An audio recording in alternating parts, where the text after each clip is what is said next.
I'm so glad to be here talking to you about Equal Pay Day, to be talking about really, unfortunately, something that I feel like we should already have been reaching, we should have already accomplished.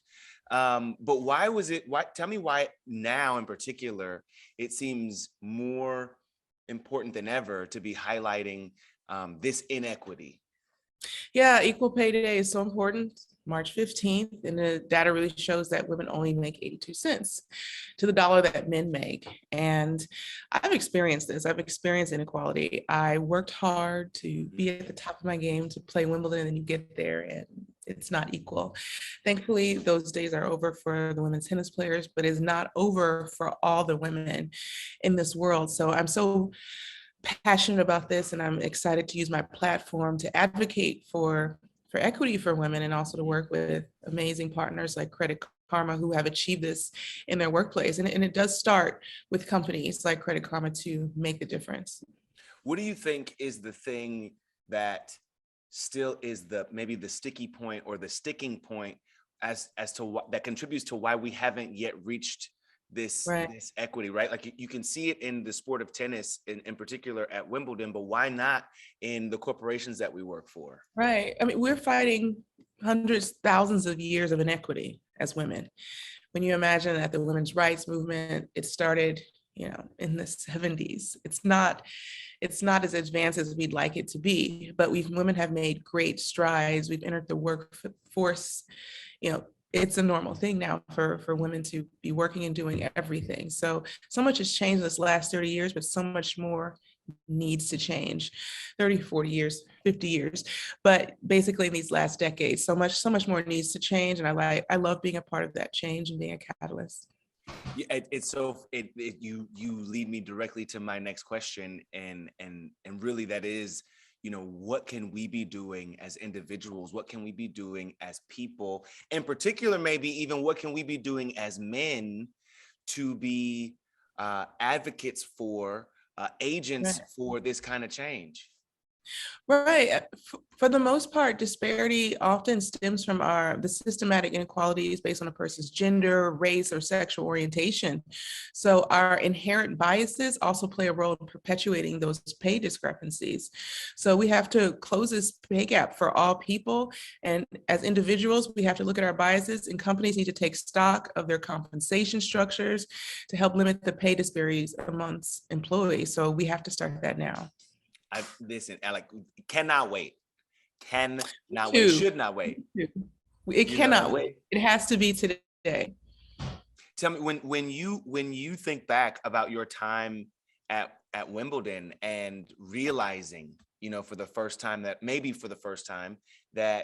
whoa, there's something not equal here. What was your first course of action, and what kind of reaction were you met with? Well, my first time at Wimbledon, I was 16 years old. So I was so young and so powerless. And many women walk into a system like this at a very young age. Mm-hmm. And that's what I walked into. And I had no idea that I would be a part of the equity movement. It was just something that happened in my life. And my mom taught me, when you see something wrong, do something about it. So that's been really one of the best things that's ever happened to me, to be a part of something greater than what I could have ever done on the court for myself. Yeah. And I mean, it feels like, watching you move through sport, watching you move through industry as a change maker, innately, just really, we talk about all the time how sometimes just the presence of a person in a particular body doing a particular thing is an agent for change, right? Exactly. But then to click in and say, no, actually, we're going to take it even a step further, Yeah, and it's something I'm so passionate about. Like I said, I literally lived it as a child. Can you imagine how that was as a child? You're not ready to face these kinds of things. And we started the privilege tax at 11, my activewear brand, and we started last year, and also working with organizations like Credit Karma and so many organizations and companies who have come to the table to raise awareness, to raise money for Girls Inc., and to have the opportunity to to make this, to close this gap. So it's something I'm passionate about. I work on it all year long. It's not just in Women's History Month, and I'm very Yeah. excited to be an agent for change and be able to see this improve and if not change in my lifetime. I want to talk about another agent for change in your life. And I want to be very respectful of the effort of Will Smith in telling the story of your family, and bringing together an incredible cast and team to tell the story of the pursuit, of greatness in your family. But I wanna hang for a second on the woman who probably was your archetype. You know what I mean? Your reason, your catalyst for the way that you move through this industry. Your mother, Miss Orsine. Ingenue has told me that every nomination she saw, she received, won, heard of, or was considered for, she felt like was an honoring of your mom. And I'm curious what you might think of that perspective. My mom is an amazing human being. Not only is she cool, she's a powerful woman. She's funny, she's smart, she's sweet, she's everything that I aspire to be. And what was so amazing with Ingenue, and of course, Will say moments where I thought I was hearing my dad's voice, and I was like, is Daddy? Really? Yes, it was very, even when we were filming and I wasn't on site, and we would have like the feed of the filming and I would hear it and it was just like, wow, this is eerie. Is that my dad? Wow. But with Ingenue, she really embodied she understood my mom, and she really had a chance to speak with her. She had a chance to speak with our family. And then when the script actually happened and was written, the emphasis was to make my mother's voice actually her. And that was really important. And just watching the film in theaters with people, you can see their reaction to my mom. They're like, ooh, oh, laughing. Yeah. Some of the strongest reactions come from Ingenue portraying my mother, and she really got it. And I'm so happy because my mom was never as public as my dad, but we couldn't have done this without her. She was a powerful force. It was a surprise to me, honestly, to learn in the research and conversations through the nominations and the incredible impact of this film that your mother taught herself how to play tennis in order to be your coach, right? So many of us, I think, thought or did not know that.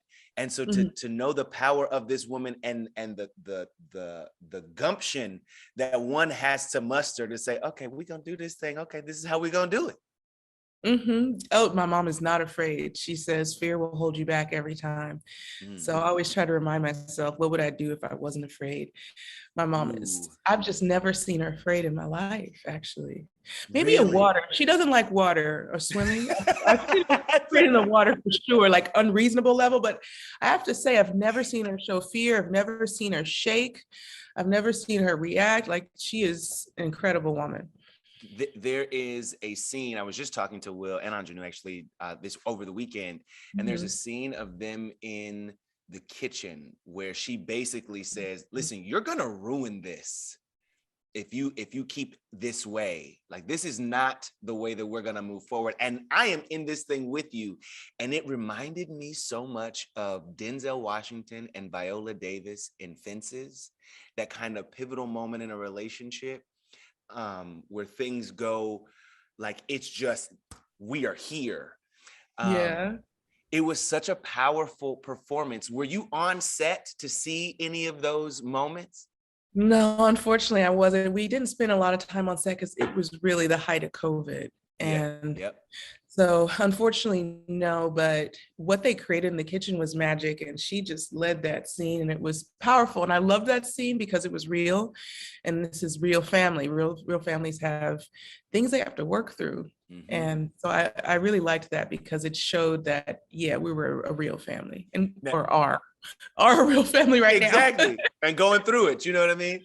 One of the things I was talking to Will about, and I thought it was so funny, but also I can realize it was so true, that when he said at the SAG Awards, as he was accepting the award, that Venus said, "I'm not putting my name on nothing till we see it.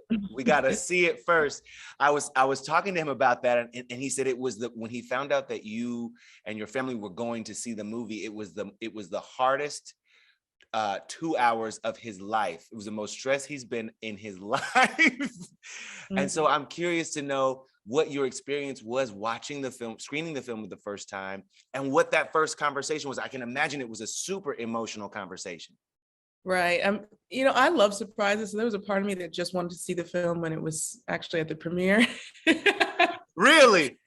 Because of course, at that point, I believed in what was happening. So there was a part of me that just wanted this big surprise. Yeah. But, and I'd seen some moments too happen before, and we needed to, work through some items. So I had seen like part of it, but not the whole thing. And so seeing it was a real surprise, and it always brings tears to my eyes. Were you pleased with Will's and Anjanu's telling? Were you pleased with the way that everything turned out? I imagine that it got the seal of approval. So you said, "All right, job well done." Yeah, we were really happy with it, but most important, we were really happy with how our family was portrayed, because we're very close and we love each other and we have a lot of fun with each other. Like the best times are with my family. We are a blast. So I have to say we just have a lot of fun. So I loved how it showed like this togetherness, and of not just Serena and I or my mom and dad, but like all of us together and what that meant.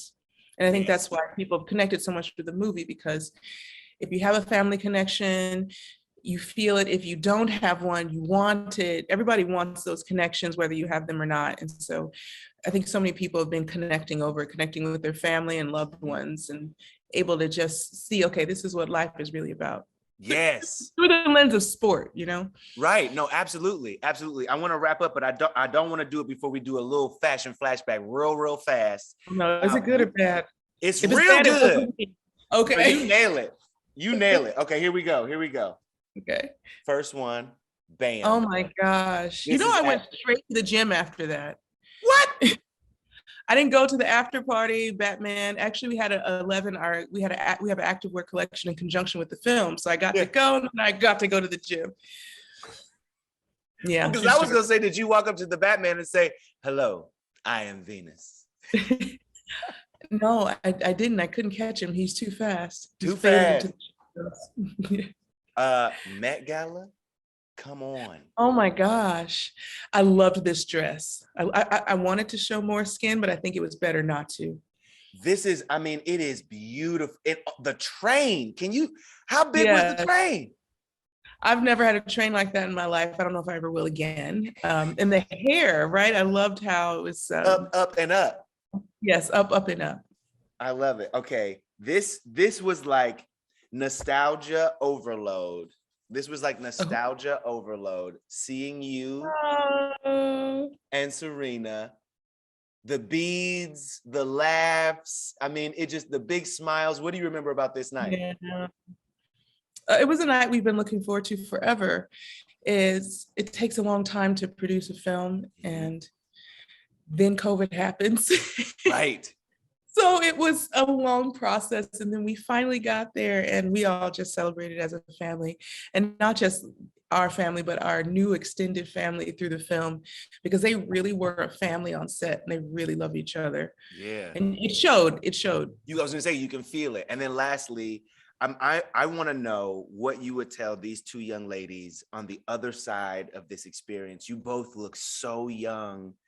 It is incredible to know and to have seen the story play out in a matter of ways. But what would you tell these young ladies, knowing and seeing and having accomplished what you have so far already?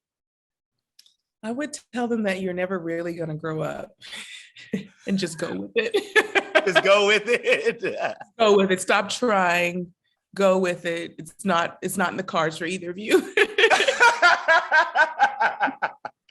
Listen, I have enjoyed this so much. You and your beautiful family, this incredible effort, and also this reminder to all of us that we've got a lot of work to do, but together we can get it done. Thank you so much for this time. Thank you.